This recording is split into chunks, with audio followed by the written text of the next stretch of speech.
Okay, I'm going to do something a little different, and it's going to involve my daughter. We both like to watch movies, we both like to play video games and stuff, and so I'm making her do a movie review with me. Now, I haven't done a movie review in a little while, and because my wife's dad was in town, and he made us some awesome dinners and stuff, and took us out to see some cool movies. So, we're going to get started on this movie review. And we're going to start with the new Snow White and the Huntsman movie and also with Mirror Mirror. So, I thought that the Snow White and the Huntsman movie and Mirror Mirror are both really good movies. And it was nice seeing Kristen Stewart playing an actual acting instead of playing a repressed, washy person that she plays in Twilight and some of the other movies that she's played.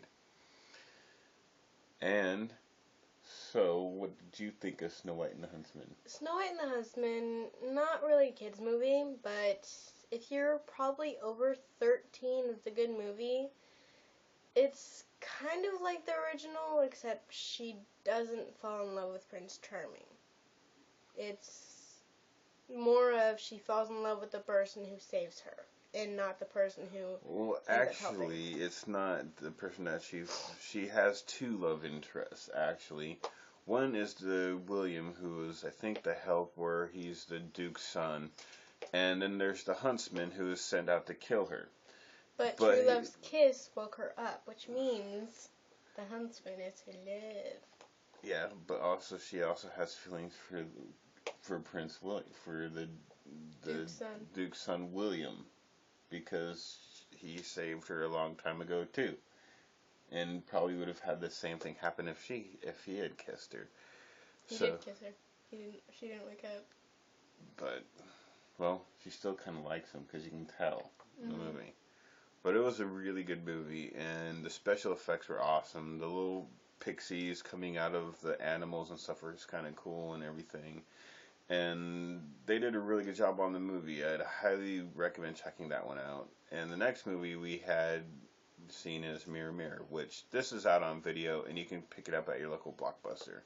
So Mirror Mirror is another take on the Snow White movie, and I'd normally go over the stars with you, but you know what?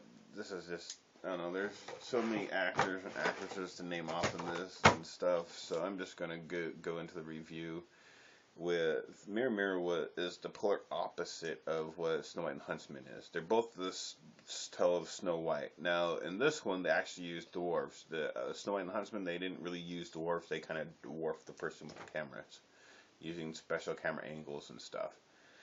Now, Snow White and the Huntsman, Mirror Mirror has the special effects. They actually use the dwarfs and stuff, and it's a really good family flick. And so, what do you think of the Mirror Mirror movie? Mirror Mirror is a family movie, and it has more of the aspect of the cartoon type thing, except the only thing they didn't put in it was the biting of the apple. They didn't put that in there until the very. Oh, don't even give out a spoiler because that's bad. Says the one who gives out spoilers. But what I have to say is that Mirror Mirror was a very well done movie. The special effects are awesome in it. They did a beautiful job on the costumes, the sets, and it was a very well done another take on Snow White. And the opening is kind of cool because they use a lot of animation in the openings. And like I said, like my daughter said, it's a great family film. So if you really want to see a Snow White movie and you don't want your kids to see the violence and stuff, then watch Mirror Mirror. If you don't mind the violence and you don't mind your kids watching the violence, then watch Snow White and the Huntsman. Next we have is Sherlock Holmes, starring Robert Downey Jr. and Jude Law and some other characters, and they brought in some new cast and some original cast. And this time they introduced Dr. Moriarty, or Professor Moriarty. I haven't seen it. Well, she hasn't seen it. So, but I have. And I really like Guy Ritchie films. He's done Lock, Stock, Two Smoking Barrels, Snatch, Rock and Rolla, and some of these other films. And they're great films. And I'm glad he's done the Sherlock Holmes movies because he's done such a great job on the Sherlock Holmes and the Sherlock Holmes storyline.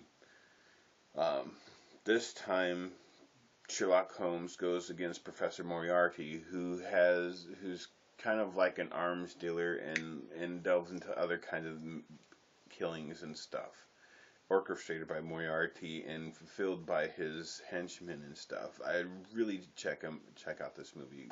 The camera angles are awesome.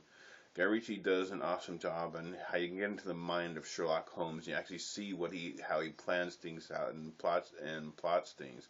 Now, a lot of people say it's kind of a repeat of the first one, but if you look at it, it's not really a repeat. It's actually a really good film, and I would recommend checking it out.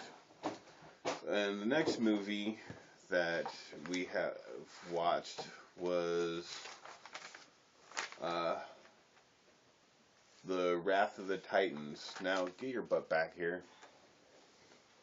You thought you couldn't get away because you didn't see the Sherlock Holmes, but you didn't know that we did The Wrath of the Titans and Wanderlust. Yeah. So, we both watched Wrath of the Titans. Now, Wrath of the Titans is part 2 to The Clash of the Titans. Now, me personally, I'll give the movie about a 7 or an 8. It was a good movie, but it was filled with a lot of special effects, and I granted it had more story, but I don't know, it was a good film, but it could have done more, just special effects, and add a little bit more story to it. What I think they should have done is they explained a lot about what happened, but they should have explained a little bit more.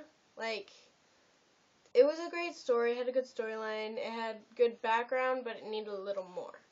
Because it just gave you bits and pieces, but not enough to figure it out.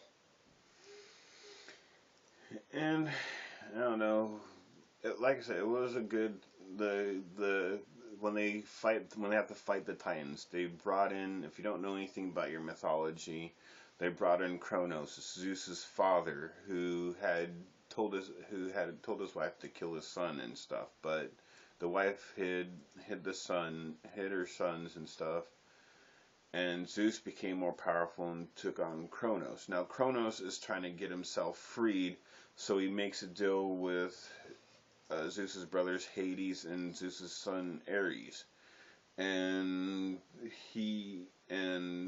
so Zeus enlists his son Perseus, and Perseus is kind of against the gods. He's not totally against the gods, but he's not totally with the gods, and he's just lost his wife and he's trying to raise his son Helios. And I mean, it's a good cast, a great movie, but I don't know, it could have been done a little bit better. It needs a little bit more story. Special effects are awesome. Again, the special effects are really awesome. So, like I said, check that one out. The next movie is Wanderlust. Now, this stars Jennifer Aniston and Paul Rudd, and they end up getting this fancy studio on the west side of New York, which is an expensive studio. Something happens, he loses his job, and he tries having to find a place to live. So he figures he'd go live with his brother, who's a little bit of a dick. And I'll have to say this: there's a lot of dicks in this movie. There's all kinds of stuff in this movie. It was a really good and funny movie, and Jennifer Aniston did a really good job. But I have to say, the best Jennifer Aniston movie a movie that was with Jennifer Aniston was Horrible Bosses, because she plays such a raunchy character in that movie, and it was such a great movie. But get back to Wanderlust. They end up into this colony that's... It's a commune. It's a commune, and they're a mix of, they got a nudist, they got hippies, they got everything. And there's a whole bunch of funny moments in it and stuff, and it was a great movie. So what do you think of Wanderlust? Well, for those of you who know what a commune is, let's just say there's a lot of people shirtless running around, and pretty much a lot of nudity, but it's not the kind that will make you not want to watch it. It's the kind that'll just make you laugh. And it's funny because in communes, you share everything. Even your spouse. Well, in this one, you share your spouse. Not a lot of companies share everything, but I know, some but a lot of them you do, and it's a good movie. I wouldn't say it's a family movie unless your children are over 15, 16. 15 or 16. I'd say 16 or 17 because there's a lot of nudity and they do dick jokes. Yeah. And I mean it's funny and I like Paul Rudd. Paul Rudd, he's hilarious. Jennifer Aniston, she's pretty good. She's had a few good films and she had a few movies that flopped. So I am Monty. I'm This Gabby. and this is our movie review. So we will see you next movie review later. Bye.